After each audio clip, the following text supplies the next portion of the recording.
पियावल तोहर साजा भइल, फेरू दर्द कमरिया के ताजा भइल। एगो माजा पियावल तोहर साजा भइल, फेरू दर्द कमरिया के ताजा भइल। एगो का हो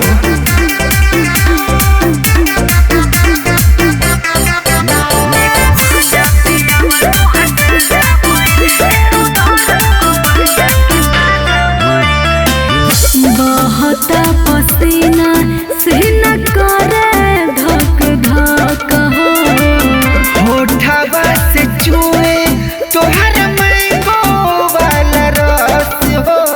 अच्छा हाँ हो बहता पसीना सीना करे धक धक हो, होठवा से चुए तोहर मैंगो वाला रस हो। देखा गोरी हो बंद दरवाजा भइल। एगो माजा पियावल तोहर साजा भइल, फेरू दर्द कमरिया के ताजा भइल। एगो माजा पियावल तोहर साजा भइल, फेरू दर्द कमरिया के ताजा भइल। अरे ना बुझला का बुझी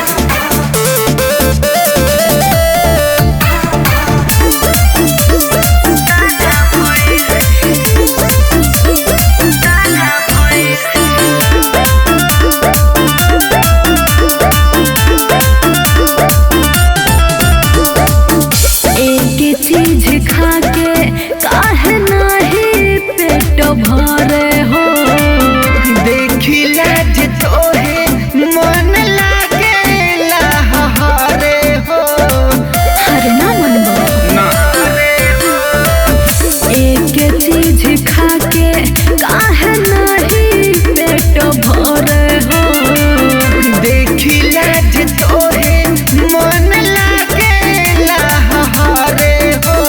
अच्छा दिल खोजेला रोज रोज मजा कोइल। सुना बोला एगो माजा पियावल तोहर साजा भइल, फेरू दर्द कमरिया के ताजा भइल।